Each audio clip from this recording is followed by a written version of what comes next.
Brother, in order for potential brothers to have a positive opinion about our fraternity, they need to better understand what it is. How do you plan to help fight misinformation and help the non-Masonic public better understand who we are and what we represent?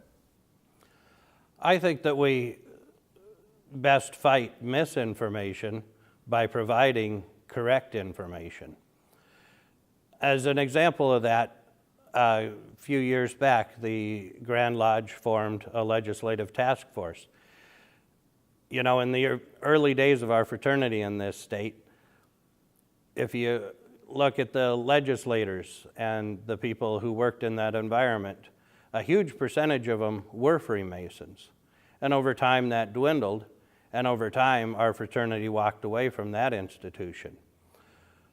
So we decided to return and to start providing our legislators and the other folks who work in that environment with true and accurate, correct information about our fraternity, what we do, the charities we engage in.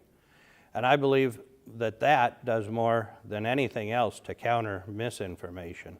We just need to get our own story out there. In order for potential brothers to have a positive opinion about our fraternity, they need to have a clear understanding of what it is. How do you plan to fight misinformation about our fraternity and help the non-Masonic public better understand who we are and what we represent? I believe we have many opportunities to do this, particularly using, as we just discussed, social media. We have to take these things head on. Ignoring them or being silent about them has not served us well. We've allowed the public to steal our narrative, and we have therefore lost relevance with the community. It's important that we explain to the public what it is that Masonry is and why it's here.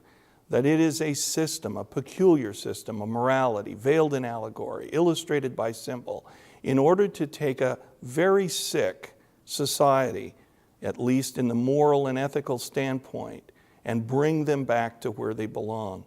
Masonry has a role. It's an important role. It's a necessary role. And without what we have to offer, society stands little chance of surviving. As you can see when you pick up the paper every morning, that even our political leaders, our social leaders, people we've known and respected have fallen to the effects of immoral behavior, unethical behavior, and it's up to Masonry to hold that line, set ourselves aside, create in ourselves and in our hearts a better person. We need to communicate that boldly and purely to the public so they know they have a place to go, that they can learn and grow together and change the tide of where society is heading.